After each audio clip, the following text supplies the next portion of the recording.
kapayapaan ng Panginoong Hesukristo ay sumainyong lahat. Magandang araw sa inyong lahat, saan mang sulok ng mundo kayo naroroon sa mga sandaling ito.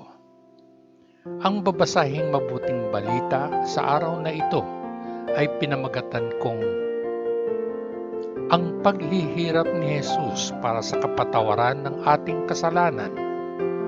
May halaga ba sa iyo? Pagbasa sa banal na ebanghelyo ayon kay Apostol Mateo, ika-27 kabanata. Si Jesus ay dinala kay Pilato. Sa madaling araw, lahat ng mga punong saserdote at matatanda ay nagplano laban kay Jesus na ipapatay siya. Inilagay nila siya sa mga tanikala, inilabas siya at ibinigay siya kay Pilato, ang Romanong gobernador. Ang pagsisisi at kamatayan ni Judas Iscariote.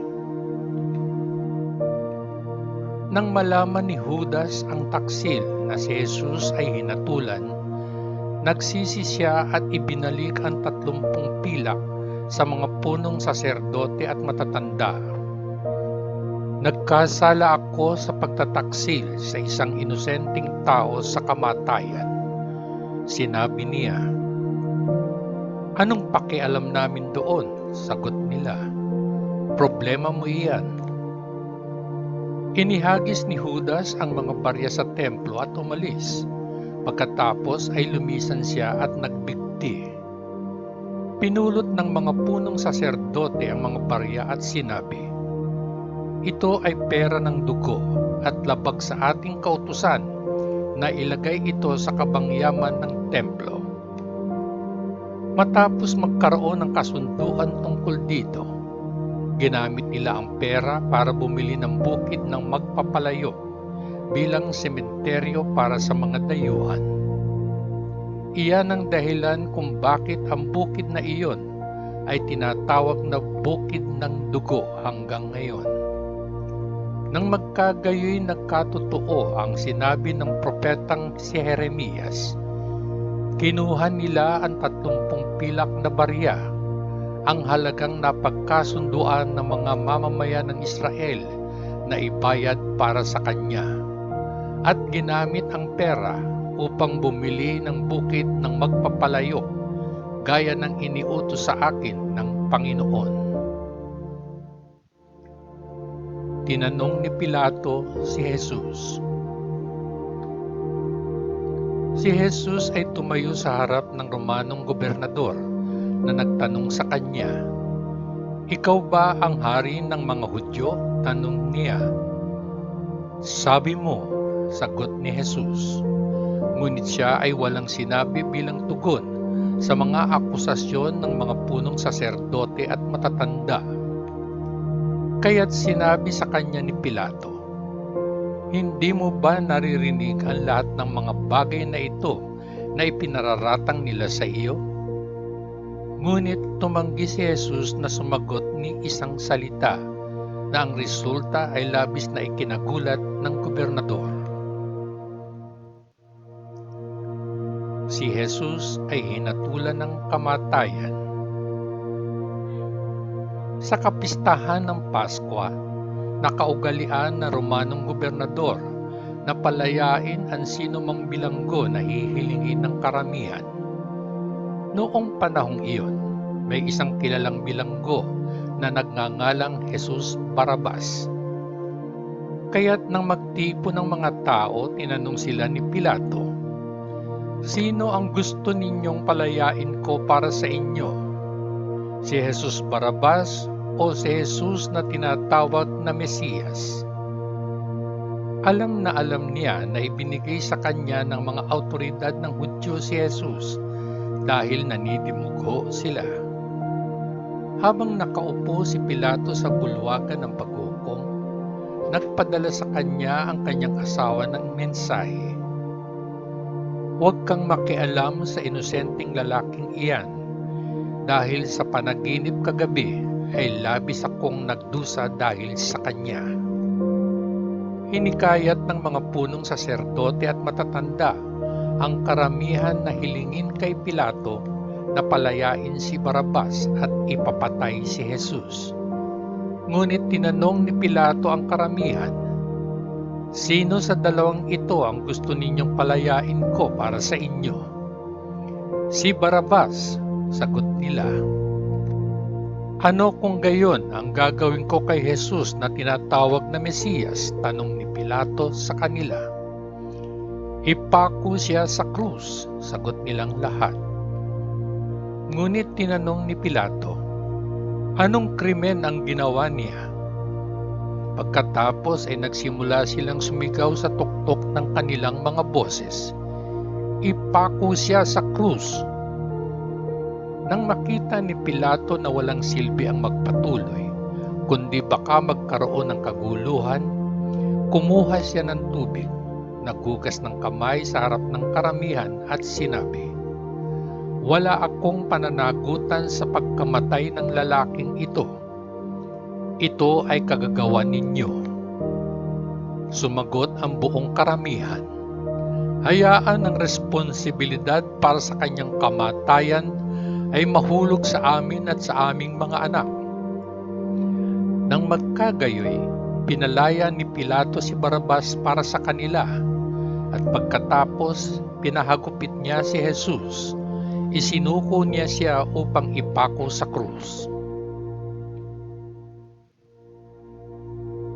Pinagkatuwaan ng mga sundalo si Jesus.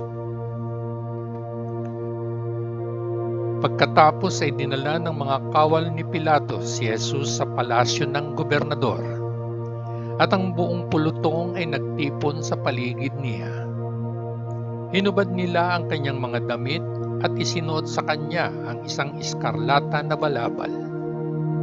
Pagkatapos ay gumawa sila ng isang korona na mula sa matinik na mga sanga at inilagay sa kanyang ulo, at naglagay ng isang tungkod sa kanyang kanang kamay. Pagkatapos ay lumuhod sila sa harapan niya at pinagkatuwaan siya. "Mabuhay ang hari ng mga Hudyo," sabi nila. Dinuraan nila siya at kinuha ang patpat at hinampas siya sa ulo. Nang matapos na nila siyang libakin, hinubad nila ang damit at ibinalik sa kanya ang kanyang sariling damit. Pagkatapos ay inilabas nila siya upang ipako sa krus. Si Jesus ay ipinako sa krus. Habang papalabas sila, nakasalubong nila ang isang lalaking taga-Sirin na nagngangalang Simon, at pinilit siya ng mga kawal na pasanin ang krus ni Jesus. Dumating sila sa isang lugar na tinatawag na Golgota, na ang ibig sabihin ang lugar ng bungo. Doon ay inalok nila si Jesus ng alak na hinaluan ng mapait na sangkap. Ngunit matapos itong matikman, tumanggi siya na inumin ito. Ipinako nila siya sa krus, at pagkatapos ay hinati-hati ang kanyang mga damit sa kanila sa pamamagitan ng paghagis ng dais. Pagkatapos noon ay naupo sila doon at binantayan siya. Sa itaas ng kanyang ulo ay inilagay nila ang nakasulat na paunawa ng akusasyon laban sa kanya. Ito ay si Jesus, ang hari ng mga Hudyo. Pagkatapos ay ipinako nila sa krus ang 2 tulisan kasama ni Jesus, isa sa kanyang kanan at isa sa kanyang kaliwa. Ang mga taong dumaraan ay umiling-iling at tinuya siya. "Gigibain mo ang templo at itatayong muli sa loob ng 3 araw? Iligtas mo ang iyong sarili kung ikaw ay anak ng Diyos. Bumaba ka sa krus." Sa gayon ding paraan, tinuya siya ng mga punong saserdote, ng mga guro ng batas at ng matatanda. Iniligtas niya ang iba, ngunit hindi niya mailigtas ang kanyang sarili. Hindi ba siya ang hari ng Israel? Kung bababa siya sa krus ngayon, maniniwala kami sa kanya. Nagtitiwala siya sa Diyos at sinasabing anak siya ng Diyos. Kung gayon, tingnan natin kung nais ng Diyos na iligtas siya ngayon. Maging ang mga tulisan na kasama niyang ipinako sa krus ay tinutuya din siya. Ang kamatayan ni Jesus. Sa tanghali ay natabunan ng kadiliman ang buong bansa na tumagal ng 3 oras. Sa bandang 3:00 ay sumigaw si Jesus ng malakas na sigaw, Eli, Eli, lama sabachthani. Ibig sabihin, Diyos ko, bakit mo ako pinabayaan?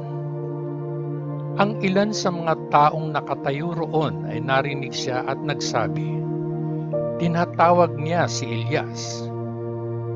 Ang isa sa kanila ay kaagad tumakbo, kumuha ng espongha, ibinabad ito sa murang alak, inilagay ito sa dulo ng isang patpat at sinubukang painumin siya. Pero sabi ng iba, hintay, tingnan natin kung darating si Elias upang iligtas siya. Si Jesus ay muling sumigaw ng malakas at nalagutan ng hininga. Pagkatapos ang kortinang nakasabit sa templo ay napunit sa 2 mula sa itaas hanggang sa ibaba. Nayanig ang lupa, nahati ang mga bato, nabuksan ang mga libingan, at marami sa mga tao ng Diyos na namatay ang muling nabuhay. Iniwan nila ang mga libingan at pagkatapos na mabuhay si Jesus mula sa kamatayan, pumunta sila sa banal na lungsod kung saan nakita sila ng maraming tao.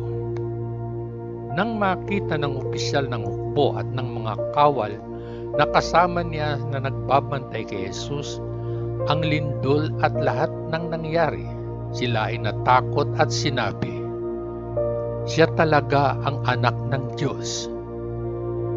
Maraming babae ang naroon na nakatingin sa malayo, na sumunod kay Jesus mula sa Galilea at tumulong sa kanya. Kabilang sa kanila ay sina Maria Magdalena, Maria na ina ni Santiago at Jose, at ang asawa ni Zebedeo. Ang paglilibing kay Jesus. Nang gabi na, dumating ang isang mayaman na taga-Arimatea. Ang kanyang pangalan ay Jose, at siya rin ay isang disipulo ni Jesus. Pumunta siya sa harapan ni Pilato at hiningi ang katawan ni Jesus. Iniutos ni Pilato na ibigay ang bangkay kay Jose. Kaya't kinuha ito ni Jose at binalot ng bagong lino at inilagay ito sa sarili niyang libingan na kamakailan lang ay hinukay niya mula sa matibay na bato. Pagkatapos ay iginulong niya ang isang malaking bato sa pintuan ng libingan at umalis. Si Maria Magdalena at ang isa pang Maria ay nakaupo roon na nakaharap sa libingan. Ang bantay sa libingan. Nang sumunod na araw na isang Sabat, ang mga punong saserdote at ang mga Pariseo ay nakipagpulong kay Pilato at sinabi, Ginoo, naalala namin na noong nabubuhay pa ang sinungaling na iyon. Sinabi niya, ako ay bubuhayin pagkaraan ng 3 araw.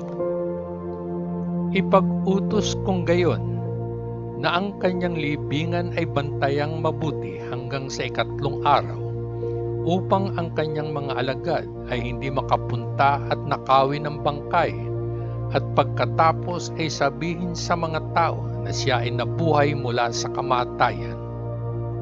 Ang huling kasinungalingang ito ay magiging mas masahol pa kaysa sa una. Kumuha kayo ng bantay, sinabi sa kanila ni Pilato. Humayo kayo at gawing hindi masasalakay ang libingan sa abot ng inyong makakaya. Kaya't umalis sila at ginawang hindi masasalakay ang libingan sa pamamagitan ng paglalagay ng tatak sa bato at iniwanan ng bantay na magbabantay. Ang mabuting balita ng ating Panginoon. Salamat sa Diyos Ama sa langit. Sa ngalan ng Panginoong Hesukristo na ating manunubos. Amen. Amen. Amen. Peace.